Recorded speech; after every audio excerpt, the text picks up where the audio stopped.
بسم الله الرحمن الرحيم. الحمد لله رب العالمين، وصلى الله وسلم وبارك على نبيه الأمين وعلى آله وصحبه ومن تبعهم بإحسان واستنى بسنتهم وسلك طريقهم إلى يوم الدين. اللهم لا علم لنا إلا ما علمتنا إنك أنت العليم الحكيم. اللهم علمنا ما ينفعنا وانفعنا بما علمتنا وزدنا علما. اللهم اجعل علمنا حجة لنا لا حجة علينا. رب اشرح لي صدري ويسر لي أمري واحلل عقدة من لساني يفقه قولي. قال المؤلف رحمه الله: قوله حيث يقول قل هو الله أحد. قل الخطاب لكل من يصح خطابه. وسبب نزول هذه السورة أن المشركين قالوا للرسول صلى الله عليه وسلم: صف لنا ربك، فأنزل الله هذه السورة. والحديث أخرجه أبو الشيخ في العظمة وأرد السيوطي في الدر المنثور، وحكم عليه العلامة الألباني رحمه الله.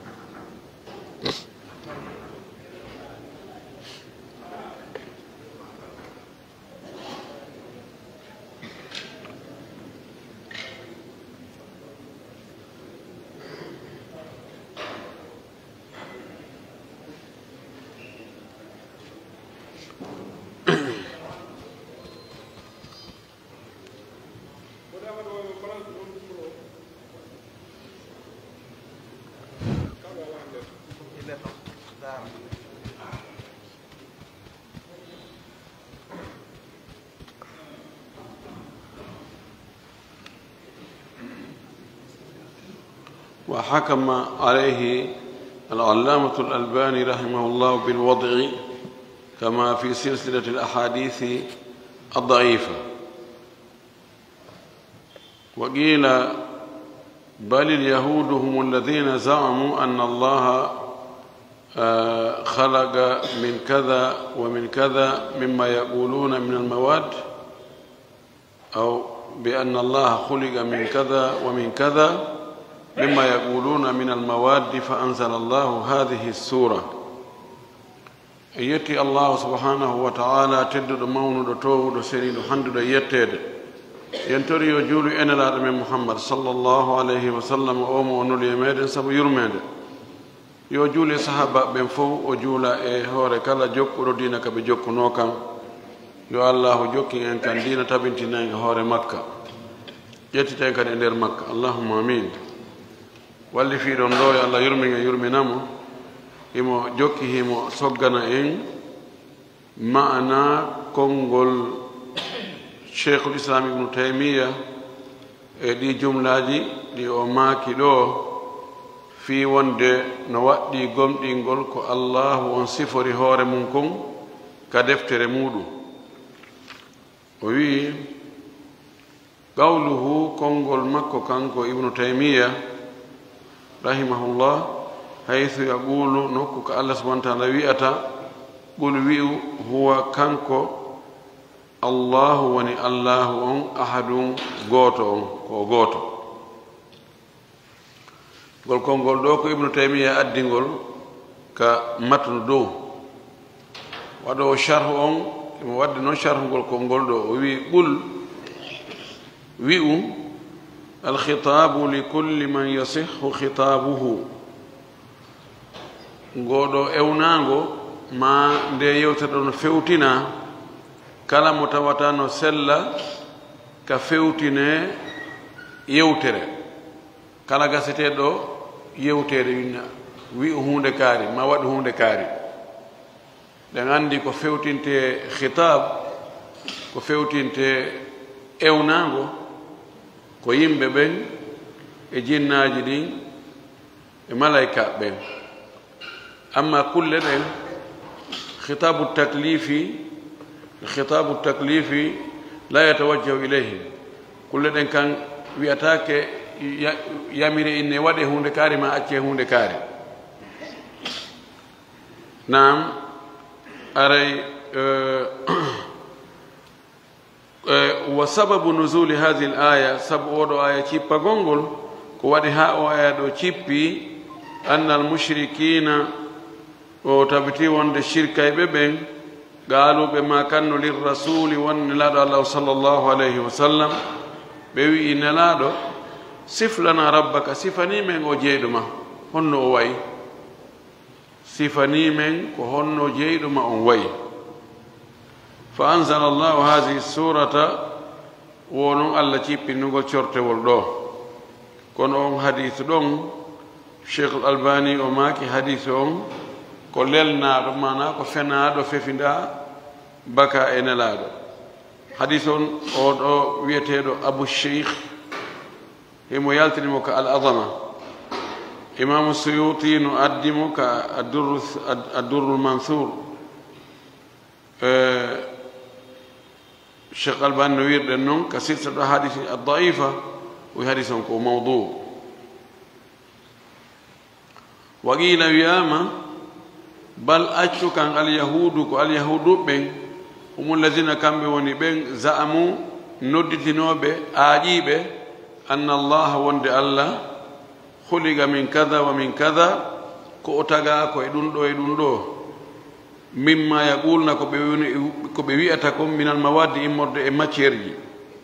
fa anzala llahu hadihi surata allah cipi noon ko cortel ɗo fennugol ɓe yani alyahudu ɓe hiɓe jogino kongude ɓe inna allah koye honɗum o moƴƴina ɓen allah tawa ko tagaɗo ɓe wowla noon ɓe wowli konguɗi hawniɗi a yaheɓe inni inna allah ganiyu wa nahnu fuga wa inna allah faqir wa nahnu agniya allah ko baaso kamɓe hiɓe aldi ɓe inni yadullahi maglula jungo allah ngono lonkon ƴina e goɗɗi goo on tumati ngol cortel o cippi ko fennata konguɗi maɓɓe ɗin wa sawa'un sahha assababu aw lam yasihha foti noon sabu cippagol ngol cortewol ɗo selli wonde ko ɗum ɗo ngol cippori sabu muɗum ma ɗum sellali fa alayna no waɗɗi en enen ida su'ilna si en landama ayya su'alin anillahi kala wo landal ko landa ɗen fi allah haray ko waɗɗi en ko anna qula nde wiyeten jabawol meɗen ngol allahu ahadun allahu samad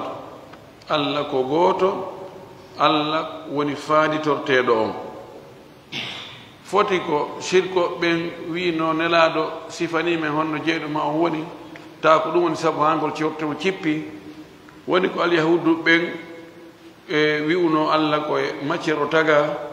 non ngol cortemo cippi ɗum ɗon fayda himma en al ibra bi umumi lafdi la bi khususi sabab andi yimɓe usul ɓen ko ɗum ɓe wi ko taskete kon ko konngol ngol tindini kon wona ko sabu waɗi ha konngol ngol wowla kon wona sabu o himmi ko konngol ngol madlulu maggol ko ngol tindinta kon idan no wayi wo no wayi enen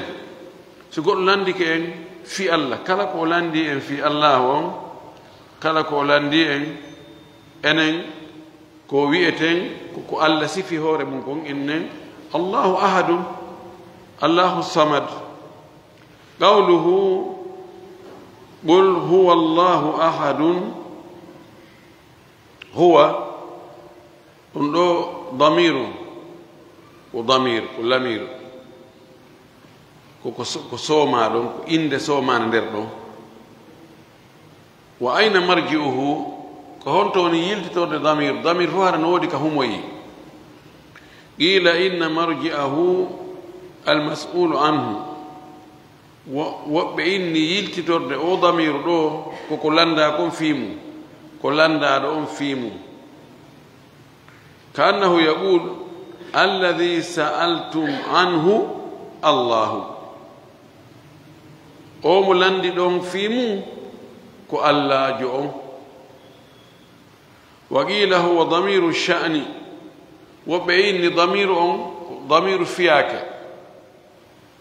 no heewi annahu ko hani andugol kon ay fiyake on alhaali on yani ɓul wiɓe fiyake on allahu ahadun allah ko gooto yani ɓul wiɓe ashan allahu ahadun woɓɓe wiiri noon wallahu mubtada'un thani wo kon allahu gol konngol ɗo ka irab woni ko fuɗɗora ɗimmu wa ahadu on khabarul mubtada'i athani ko ɗum woni khabar mubtada ɗimmo on wa ala alwajhi alawwal ka yeeso arano takunu huwa on tumati wonay konngol huwa on mubtada on ko ɗum woni fuɗɗode allahu allah on khabaru wona khabaru mubtada'i wona khabaru ko fuɗɗa kon ahadun khabaru thani haray ahadu on wona khabaru ɗimmo imma wona huwa ko mubtada arano allahu mubtada ɗimmo ahadun woni khabaru majji khabaru mubtada ɗimmo on khabar mubtada ɗimmo on e mubtada ɗimmo e khabar muɗum woni khabar mubtada arano ma ɗum wona mubtada gooto mo khabaruji ɗiɗi woni huwa ko mubtada huwa allahu kanko woni allah ahadun gooto mubtada gooto khabaruji ɗiɗi ma wona mubtadauji ɗiɗi khabaru gooto huwa ko mubtada allahu ko mubtada ɗimmo ahadun woni khabaru o kanko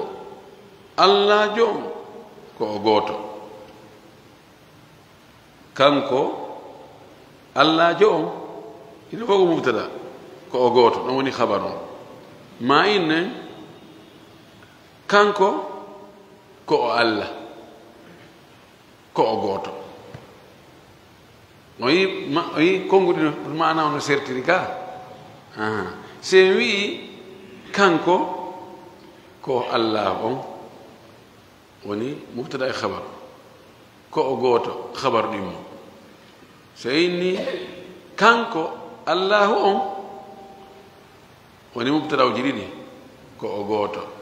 woni khabar imma inne ko mubtadaji ɗiɗi khabar gooto ma ko mubtada gooto khabaruji ɗiɗi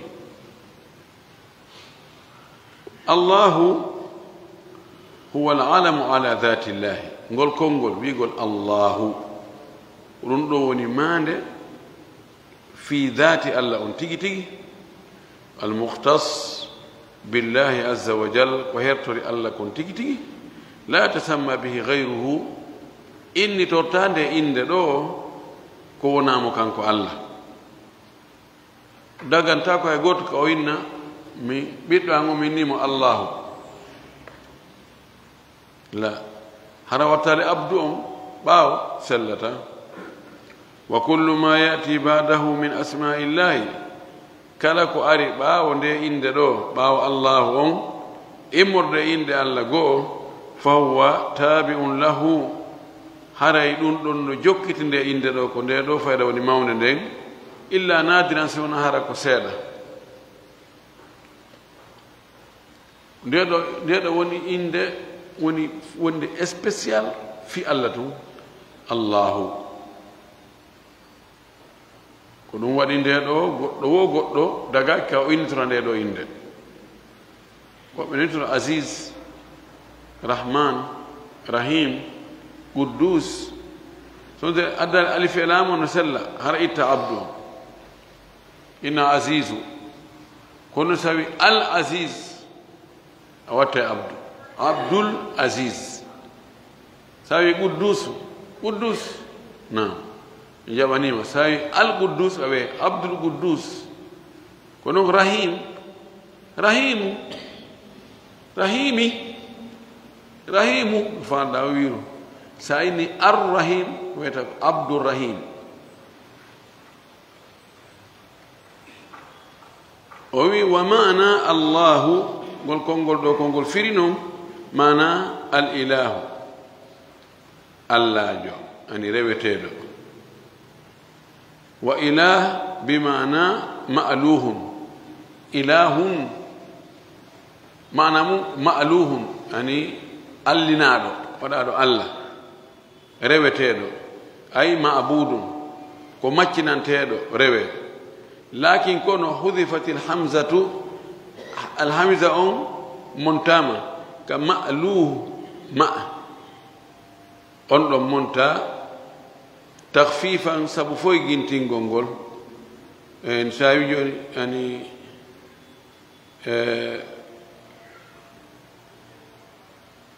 يعني مألوه أو إله ألف ندون إله كونو وين دتاك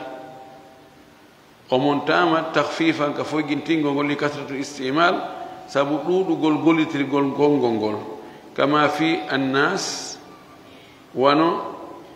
الناس كونغول الناس وأصلها الأناس kono wonno lasilio al unas bay nas ilto nas u on itta yimɓe ɓen ko heewi kon so konnguri ɗin tawi ngol filitoto sono yimɓe ɓen ɓe ɗuytay karfeje goo e maggol fino wela wowlirde وكما في هذا خير من هذا ونونري جملة إن هذا خير من هذا وأصله أخير من هذا يعني هذا أخير من هذا خير لسلئ كأخير شر لسلئ كأشر بايكو أفعل التفضيل أحسن أكرم أعلم كونو بايكو خير شر أخير أشر خير بيتي بيتو خير شر ibe heewi wadde ɗum kamɓe arabu ɓen si konngol no gollitire sono karfeje gooɓe monta ɗum tun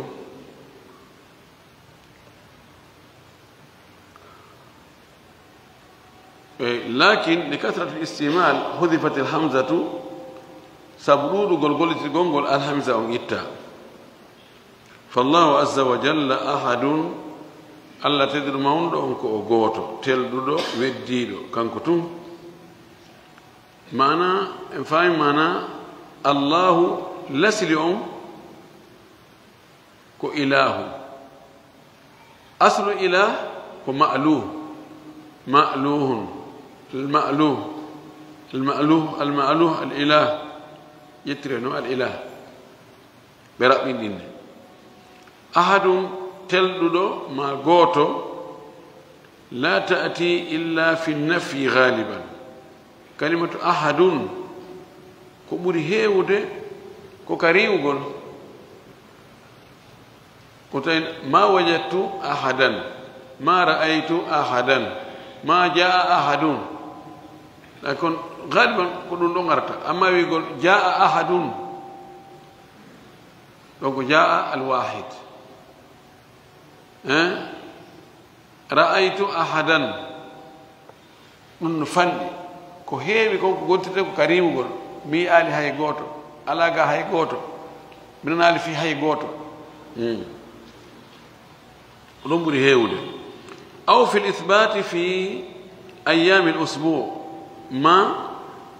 كتب تقول كون هركو نيالور ماجي يونترنde يقالوا الأحد الاثنين وأحد لو نيالande الاثنين لكن تأتي في الإثبات موصوفا بها الرب عز وجل لأنه سبحانه وتعالى أحد وكتب لكن كونو تأتي نقول كونغول نؤرى في الإثبات كتب تقول هذا كونو موصوفا نصفر بها كونغول الرب جيد عز وجل لأنه سبحانه الجيد سبحانه سنة ودنيم وتعالى أحد كو غوتو تلدو أي متوحد كو وديدو فيما يختص به كو هرتركم في ذاته ذات مكو كانكو تيجي وأسمائه عند مكو دين وصفاته صفات مكو دين وأفعاله يقول لجي مكو دين هم ودي كانكو تون ألاكو وأيو مكو ألاكو نندي مكو ألاكو صفوري صفات مكو دين ألاكو وأيو ودي قول لجي مكو دين أحد لا ثاني له غوتو موالا ديمو ولا نظير له يريديدو على نام ولا ند له حنوجو ند كو فترو على نام سينما أحد غوتو هراي ديمو على فتايدو ماكو على غوريجو على يروديدو على قوله كونغول ماكو كانكو واللي في دون كوادي ان الايه وين الله الصمد هذه الجمله ندي موجبره كونغودي دو مستانفتون كو فوديتادو باي مبتدا و خبر كبينوكه كو ادي يسدونكم كو فوديتادو كدي بعد ان ذكر الاحديه باو جانتي كغوتا كاغونغو ذكر الصمدية وجانتي كدي فاندر غونغول وأتى بها بجملة يؤدل عند الجملة معرفة معرفة ولا تعريف في طرفيها سراج مكون دينهم الله ولا تعريف بألف إلام نمو الصمد ولا تعريف بألف إلام نمو لإفادة الحصر هون عندنا تاي مبتدا وخبر فوق معرفة ما إننا صفة مايرة فوق معرفة ولإفادة الحصر وفي نفقل وندي كون بيرو بيت حصر بينتا سروغول معنى سروغول كو ويغول كو بيردون دو هوغول إن كو دون دو توم يعني حصر مثلا بين حصر العطاء في أقربائه أو حتني دوك ماكو ديم بيرو سيبه ماكو بيرو حصر محصور ko ber dum do tun wada karewol awa ko woni der do kon tum joni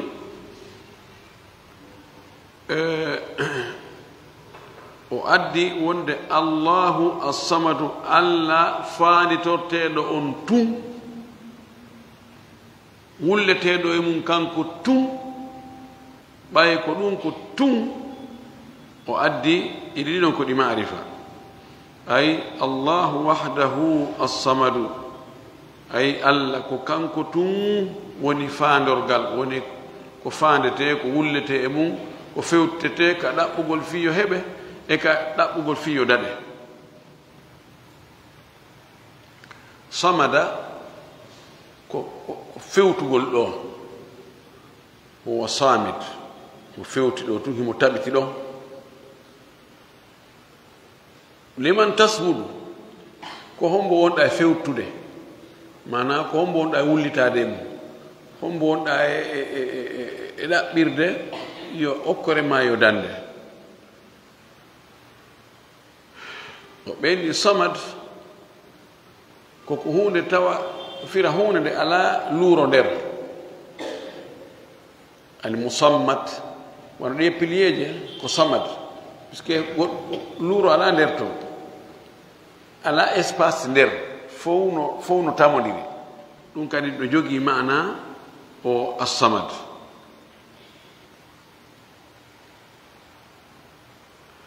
o wi fa mana samad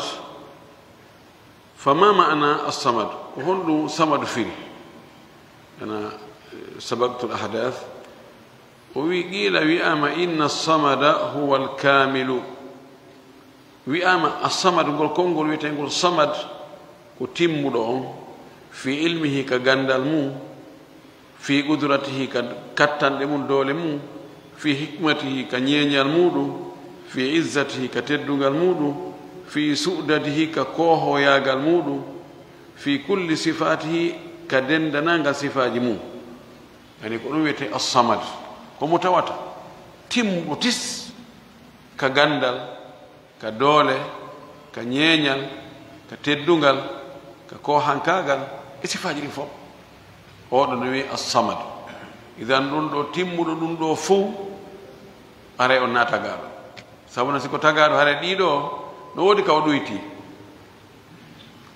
wa qila wiyama as-samadu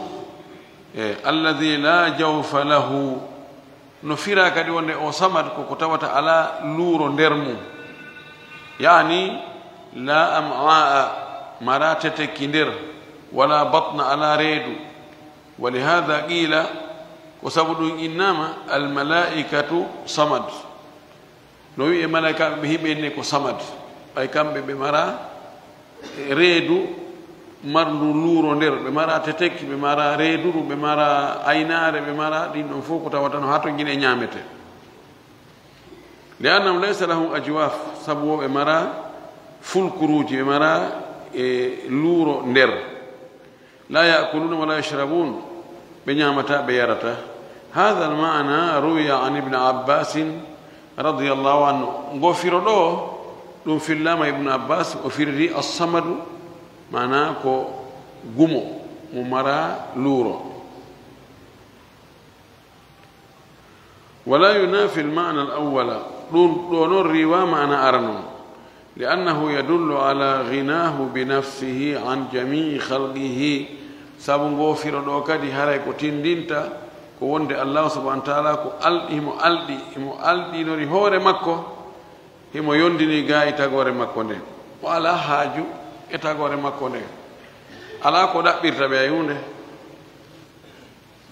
wa qila wi'ama kadi firo as-samad بمعنى المفعول وأما الصمد بمعنى المصمود المفعول المصمود على وزن المفعول المصمود إليه فان تيدو يمودو مفعول كو فان دي دو هناك كو غولا كو وزن صمد الصمد الفعل وبمعنى المفعول وند فاعل نعر حركه فاندك مفعول فعيل نعر حركه معنى مفعول مفعول نعر وزن مولون تاكو فاندك فاعل ساوي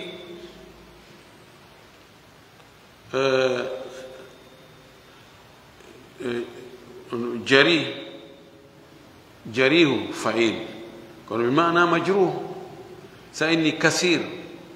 كثير كهلا معنى مكسور كدو وني صمد أرينغول كونغول كونو كفاندا كو المصمود إليه فاندا تيدو إمو أي الذي تصمد إليه الخلائق في حوائجها دون وني أو متاغور ندم فو فاندا تو إمودو في حاجو جمودو بمعنى معنى مودو تميل إليه تغور نفو نو أونيو ريارا كمكو وتنتهي إليه حتى يكاد كمكو دون وترفع إليه حوائجها تغور نفو نو تونها كمكو حاجو جمودي فهو هذا كان كنون بمعنى الذي يحتاج إليه كل أحد كان كون متواتر حتى جنو أمودو كلا هونة كلا غوتو هذه الأقاويل ديدو كونغودي لا ينافي بعضها بعضا ديدو يوغا مجري وتا يوغا دي بيو نديرا دي يدو نديرا فيما يتعلق بالله كتواتر يوندير كون الله عز وجل ولهذا نقول كسوله دوية إن المعاني تبتون دفيرو جلون ومعنى جموندين كلها لفومج ثابتة ثابتة لعدم المنافاة فيما بينها سابو أنغال ري وندير غونغول حقو نمجي إلو فوق فيري داونو داقي ساوي كو سمد كو فاندا سمدو ko timmuɗo ka gandal timmi ka doole timmi ka ñeeñal timmi ka teddungal timmi ka kohoyagal timmi eɗi fof min jaɓanima sawi ko fanda ɗo ko mo mara reedu nder min jaɓanima sawi ko mo fandeteɗo e muɗum fewteteɗo e muɗum tagorde fof fewtta e ɗum holla ɗum haajuji mum ɗon kadi mana on no jaɓini idan ɗiɗo fof iɗi manaji ɗin hiɗi selli wa nufassiruhu bi tafsirin jami'in o wi joni noon firiren ɗum ɗon firo moftugo fana ɓuuri wi'en assamadu ko fanda e konngol assamad huwa alkamilu fi sifatihi ko timmuɗo e sifaji mum ɗin alladi on mo tawata iftagarat haton jini ilayhi faade e muɗum jami'u mahlugatihi dendanagal tagoreji makko ɗin fa hiya ɗi tagoreji fop samidatun no faandi ilayhi faade e makko ɓiɗo on tafsiru no mooɓi ɗi konngudi ɓawoji fof timmuɗo e sifaji mum mo tagore mum nden fof hato jine mum fof fewtitaymo ɗum woni assamad oɗo tafsir jami mani um wa hinaidin on tumati yatabayyanu laka ɓangante almana alazim mana mawɗo fi kalimati wonɗo e nder konngol assamadu sa andi ɗi manaji ɗo jakangol konngol assamadu hingol fanɗi ka karfeje kono hingol janɗi ka mana ko ngol tindinta ko hingol piiji bo ina naata nder maggol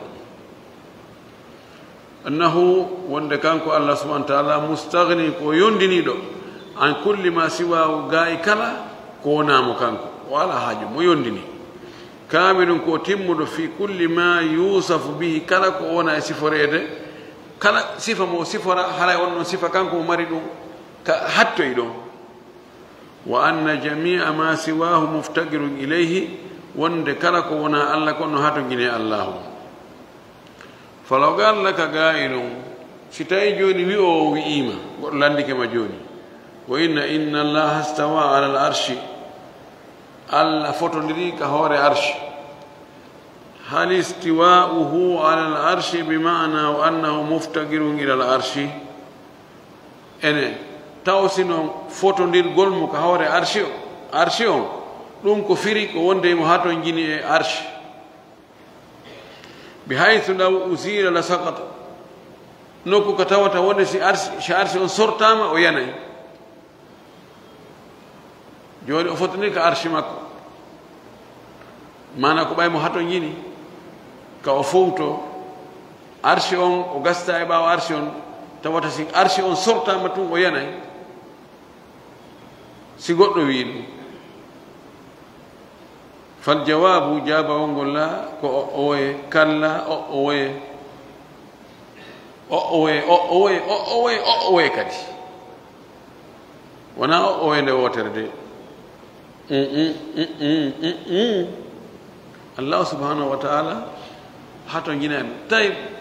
si goɗɗo wi no awa joni no ɓay o hato jina e arshi o ko fi on no ko fotodede ka arshi fi on no woni ka hoore arshi hono jabotoɗa ko ɓay mo faala ko o faala kon ko ɗum o watta o woni no haari o ala arshi o wonno tawi na hoore arshi o woni o tagi arshi o ɓay ko o faala o waɗay wa rabbuka yahlugu ma yasha'u wa yahtaru jeyɗuma on tagay kala ko faala suɓo kadi ɗo gerda no faalira o andi allahu subhanahu wa taala pourquoi yataka makko ton fi honɗum o way hundu ko ɗengal men ngal hewtal ton taw o wi li anna allah sabu allah o samadun ko o faandorteeɗo kamilon ko o timmuɗo gayru muhtajin wona o hato jiɗo ilal arshi faade e arshi few balil arsu accu kam wurin arshi on ba wassamawatu e asma'uji ɗin ba wal kursiyu e jullere nden ba wal mahlugatu e tagoreji ɗin ba kulluha ɗi fopp majji muhtajatun ila llahi ɗi fof ɗi hato jine allah na allah hato jine majji wallahu allah fi ghinan anha allah no e yondinare e majji wala haaje majji fa naahudu yen ƴetta ɗum ɗo min kalimati e konngol assamad ɓay kanko woni faandorteeɗo kanko fewtete so woni fewtitowo fewtitoɓe mo ɓen hara ari dawru a ha to gine allah allah kadi no ha to gine ma wonde ko an wallata allah wonde ko allah wallete woni dawru hon mboye mo woni supérieur haɗay dawru ari la woni o ha to gina e arche o ha to gina e kursi o ha to gina e samawatu e ard o ha to gina e nas o ha to gina e malaika ha to gina e hayfus o tagi ɗum ɗo noon ɓayhimo faala tagude ɗum ɗo fof noon ha to gina e makko law gala gailu si wi o joni wi'i halillahu yaakul aw yashrab allah si yahi ha goɗɗo miijike ene allah no ñaama no yara aqul o wi miɗo wiya kalla o woye li anna allaha samadun sabu allah ko o samad mana o ala no na enen nano wawɗen no o wayi nan tagira ɗen noon enen reedu no woodi ko ñaamete o yaha tumboyo allah kañum kam o sifora ɗum wa bi hada narif ko ɗum ɗo andirten anna samad ngol konngol kalimatu ngo konngol jami'atum moɓugol li jamii sifati l kamal lillahi dendanaga sifaji timmal wonande allah foppuno e nder maggol wa jami'atu ngol mooɓi kadi li jamii sifati annaqsi fi l mahlugati hingol mofti kadi dendanaga sifaji ɗuytare wonande tagore nden e ko honno ngol konngol tindini wonde tagore nde no ɗuyti ko ɓay ɓe fewtay allah ɓe ɗaɓɓa huntanede haaju e dandede keɓal e dadal koko ha to jini ko ɗum ɗaɓɓata ballal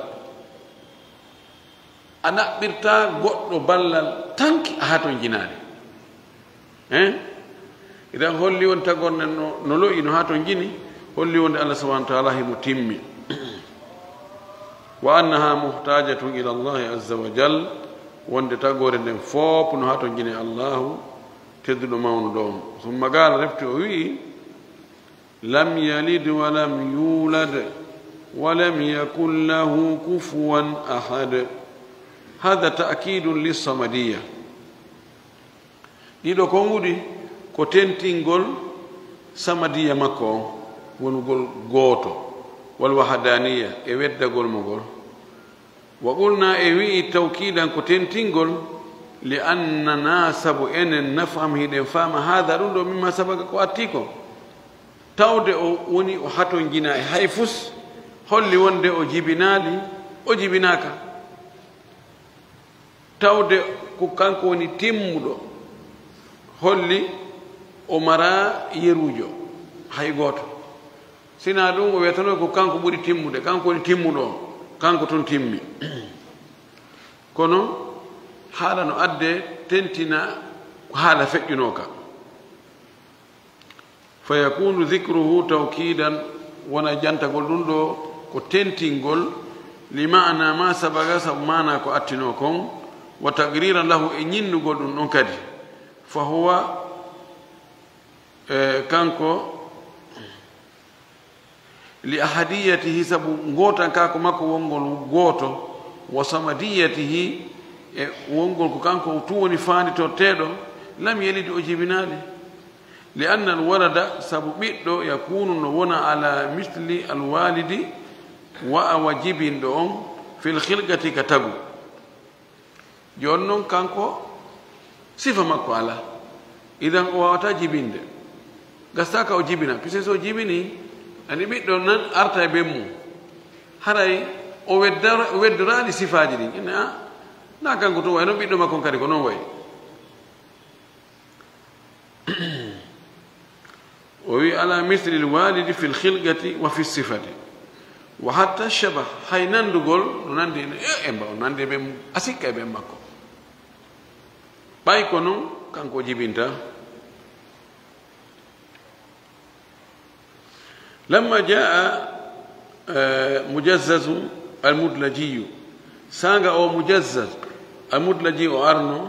إلى زيد بن حارثة وابنه أسامة أو ko gaafi ko susoɓe leñol yani no wodno toon e kamɓe wawnoɓe andude askoji ɗin si yii tun yimɓe innayi o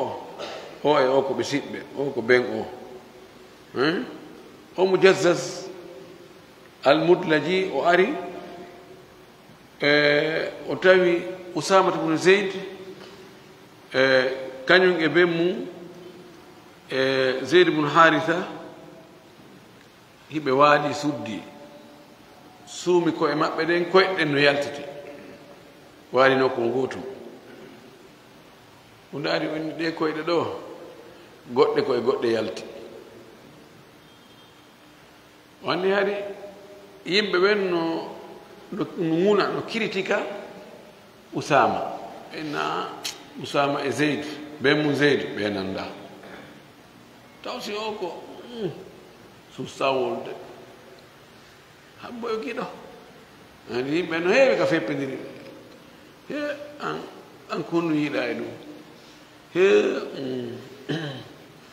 mi andade kono noon yimɓe no yaawi ka créé nandini piiji ɓe ƴetta ɗum ɗa ɓey na ɗum ɗo nande tun woɓɓey na non ko kañum tawi ɗum no tawi ɗum hawranani laaɗo few laaɗo no yiɗi zeyd no yiɗi usama ɗum yiɗi ɓe haa ɓene zeyd alhibbu usama ko alhibbu ibnu alhibbi ɓeynayno giɗo ɓi giɗo tawi nelaɗo ɗum puisque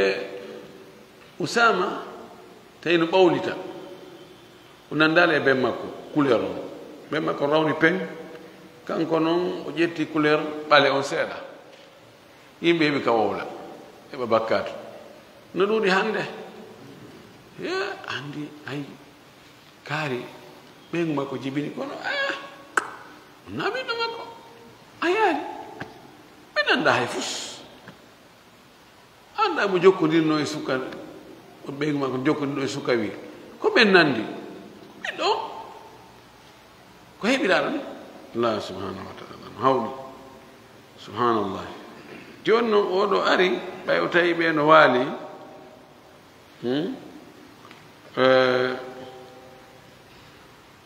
wahuma multahifani biridai tawi kamɓe hiɓe taggodiri ɓe taarodiri e wudere ma wanare ɓe suddi gadi badat agdamuhuma tawi teppe maɓɓe ɗe no yaltiti nadara kanko mujazzaz o ndaari ilal gadamayn ɗe teppe ɗiɗi e nda teppe ɗen nde fa gala wi inna hadihi l agdama tabti wonde ɗe teppe ɗo baduha min badin yoga e majje ko e yoga yalti ko teppe goo jibini teppe goo fa arafa dhalika o andiri ɗum noon bishabay sabu nandugol ngol andi woɓɓe nandi e bemmu wo wano ka koyɗe ma ka kolli kaseraji hara yeeso ngo visage on hara ɓe nanda few couleur on kattawa ɓe nanda few kono sa wattanirawji no kolli ɗin peɗali ɗin belenji ɗin tawa toon hiɓe nandi o andiri ɗum ɗo andugol e sabu nandugol ngol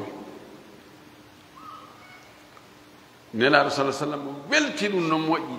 o yaltino o pibli ɗum moƴƴi an anda hande mujazzaz almudlaji o ari ɗo o wi ɗe koyɗe Usama e koyɗe Zeyd ɗen goɗɗe koye goɗɗe yalti haa mi nanta goɗɗo no wora ɗo goɗɗum o welti ɗum moƴƴi taban l'islam on no tabintinnira asko bi algawafi algafa ɓeɗo si tawi ɓe ari ɓe daari ɓe masalan si yimɓe ɗiɗo pooɗodiri ɓiɗɗo oɗo wi ko min ko ɓiɗɗo am oɗo wi o ko ɓiɗɗo am si ɓen ari ɓe daari ɓe inni ko o jeyi o ƴettete si tawi goɗɗo riwi ɓiɗɗo mum wi min na ɓiɗɗo am min ɓe ari ɓe daari ɓe wi o koye o iwi sharia wara ƴetti wawata yeddugo kono yalli no riiwa fattina o fattinta ko ɗum o test ADN no tabintinna asko kono riwata asko waɗi test ADN test on innoyi tawi mo hutiti ko ɓiɗɗo ma ko ɓiɗɗo makko yalti wonde ko ɓiɗɗo makko ɗon haray ko alhamdulillahi tabitay on test ADN o innoyi na ɓiɗɗo makko yarli haray o wiyay bay ko ɗum wolno miɗo anduno na ɓiɗɗo am la noon to gaynata heddo huɗo ɗon si debbo on irritaki falikamali ahadiyatihi sabu timmugol ngotan makko kanko Allah wa kamali samadiyatihi e timmugol faandoregol mo ngol kadi lam yalid o jibinali wal walidu babirawo muhtajun no hato giɗiɗan warade faade ɓiɗɗo bil khidmati kal yo gollammo wan nafakati e yo dépenseur mo si o ronkiti e wa yuinuhu o wallamo inda al ajri saga o ronkitoyi e yubgi naslahu o heddina geygol ngol kanko ɓiɗɗo on kanko kadi o jibino inne e ko tanira o kaari joni ko tantira o kaari joni geygol ngol lutta ɗon ɗum ɗo neɗɗo no hato gine muɗum jaka ko ɗum waɗi Allah subhanahu wa taala o jibinta ɓay kanko hato jina walam yulad o jibinaka kadi li annahu law wulida si tawino hara o jibinano lakana masbugan biwalidihi o biwalidi haran o woni no attaɗo ana ɓe makko no attimo ɓayaden atta ko ɓen mo jibineɗe atta ko ɓen makko wodeɗe ele kanko Allah ko kanko woni arano hay hunde ko attimo ala ma annahu jalla wa ala huwa al awalu alladi laysa qablahu chey e hoore wonde kanko Allah subahana taala o teddi o mawni o toowi o kanko woni arano on mo tawta e hunde attaki ɗum wa huwa al khaliqu kanko woni taguɗo on wama siwahu makhluqum kala ko wonamo haray koko taga fa kayfa yuladu ko honno jibinirte tawi joni ko kanko woni taguɗo fuu ko lutti kon fopp koko taga kanko tun woni na tagaɗo si tawi noon harano waɗi jibinɗo mo iɗon haray ɗum noon koko taga yani wawata ko tagaka yalta e nder ko taga sahil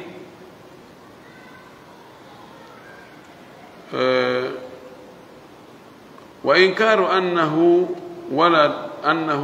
walada ablagu fi l-uquli min inkari annahu walid o wi yeddugol wonde kanko wonde o jibingol inna o jibinali ko ɗum ɗo ɓuri hattude e ka haqqillaji edi yeddugol wonde o min inkari annahu walid la wa inkaru annahu wulida ablagu fi l-uquli min inkari annahu walid yeddugol fenna wonde o jibinali kanko Allahu ka haqqillaji ko ɗo ɓuri hattude ɓuri wonde dalil ɓuri nangude haqqille edi yeddugol wonde o jibini kanko wonde o jibinaali riiwugol o jibinaali riiwugol o jibinaaka ko ɗon ɓuri wonde balaaga edi riiwugol o jibinaali fi hon ɗum si tawi ko riiwɗen ko wonde o jibinaali yani si riiwi wonde o jibinaaka ɗani tabintingol wonde o jibinaaka ɓay sen tabintini wonde o jibinaama hara ne woodi ko attiima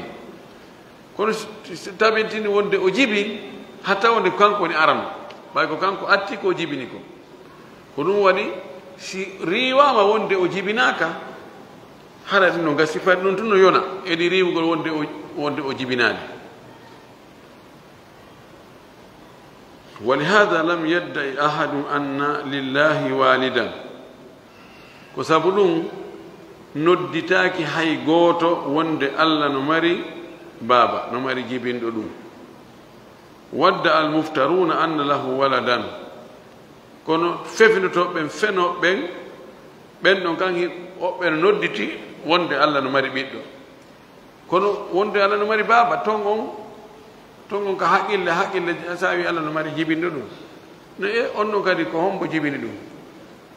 wonede salsul ko honto hattote joni awa jibinɗo Allah on ɗon kadi ko hombo jibini mo on ɗon kadi no waɗi jibinɗo mo on ɗon kadi no hombo jibini mo ɗo yawya ka ala ka hatte ɗum ɗon fayde hay gooto ala wowlu ɗum kono wonde Allah no jibini ɓeeɗa wi Isa ko ɓiɗɗo Allah alyahudi Uzair ko ɓiɗɗo Allah mushriku al arab ɓe inni malaika ɓen ko ɓiɓɓe Allah rewɓe ɗum ɗon tagorde nden wowli kono wi ko Allah no woodi jibinɗo ɗum ɗon ɓe wowlaade wa qad nafa Allahu hada wa hada Allah subhanahu wa taala kanko noon o riiwi ɗum ɗawo o riiwi jibinegol mo o riiwi o jibingol wa bada bi nafyi lwaladi o fuɗɗori taw riiwugol ɓiɗɗo on li ahammiyati raddi ala muddaihi fi himmugol ruttugol ɓe nodditiɓe ɗum wiwɓe Allah no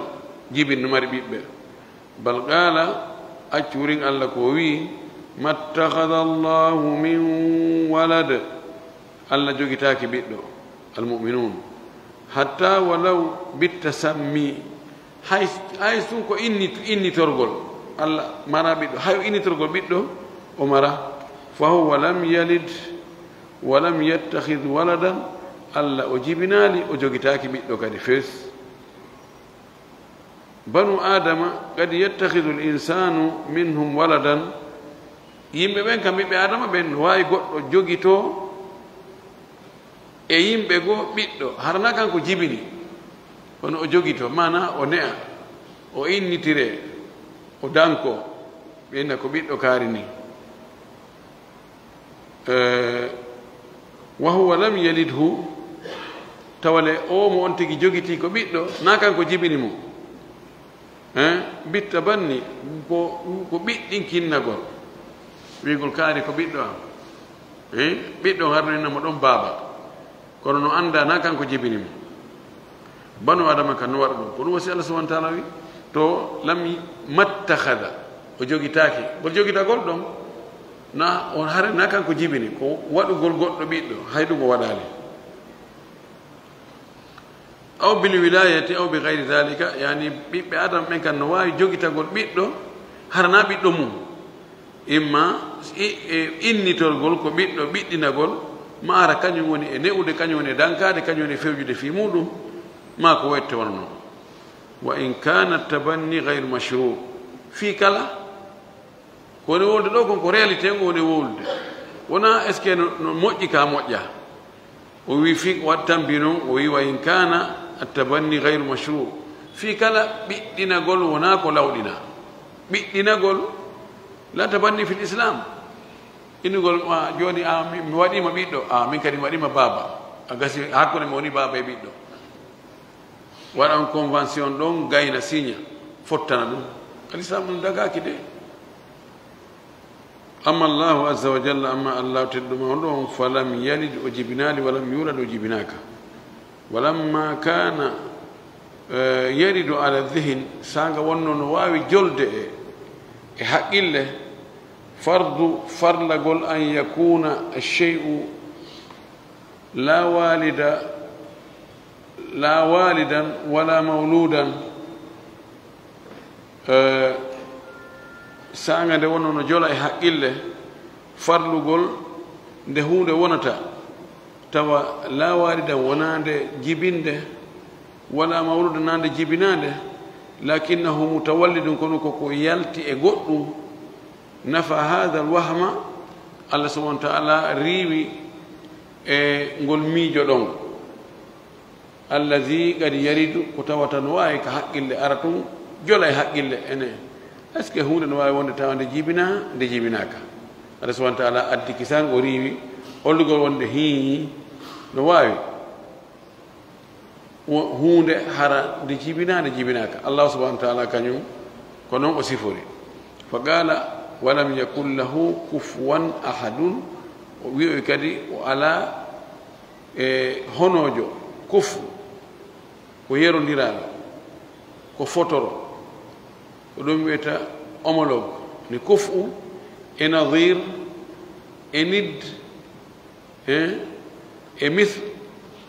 ɗiɗo fof ko ɗi gootum arabu no luggi moƴƴi noon figol yeru makko fotoro makko gore makko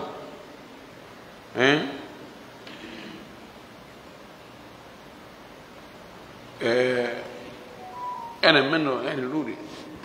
o mara ɗum ahadum hay gooto ay la yukafi'u fotonirta e makko ahadum hay gooto fi jamii sifatihi e dendanangal sifaji makko ɗin kanko allah subhanahu wa ta'ala ala ɓay ko lutti ko fof koko taga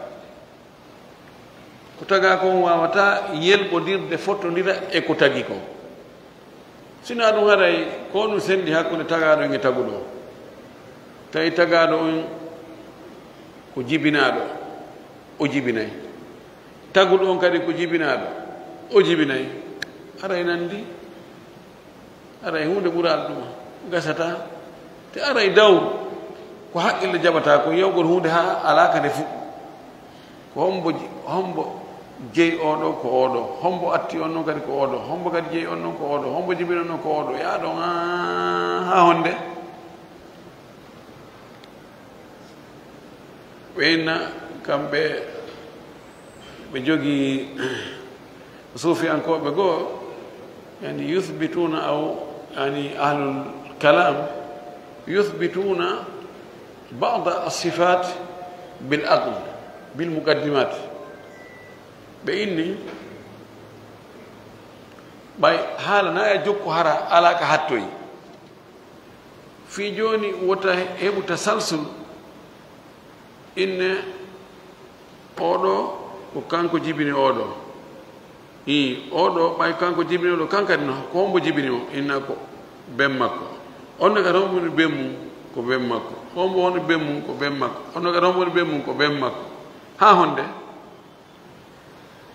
بإني لقطع هذا التسلسل لا يعني لابد أن نقول الله لم يولد بإن في تجول لندو باي حق اللي جابتها لندو جوني دالي نورين لندو وند الله سبحانه وتعالى وجبناك باي سيني نيكو جبنادو أنو كان يندابتها كو هم بجبنيمو سيوي انتبنتني أنو كان يكو قد جبنيمو أنو كان يندابتها كو هم بجبنيمو إن جوكا ها بأنه قطعا لهذا أمي الله وجبناك كلنا فوق أدلة عقلية بايكو إنجول بأنين أدلة عقلية يكفينا الله سبحانه وتعالى لم يلد ولم يولد لاني إن الله يدا قلت أنك دي فيلوزوفي ديغو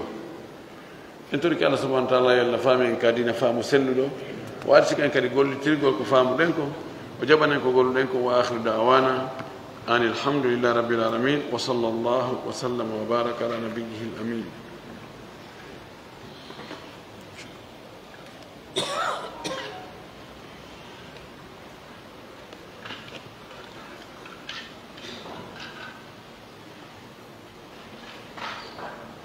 شكرا.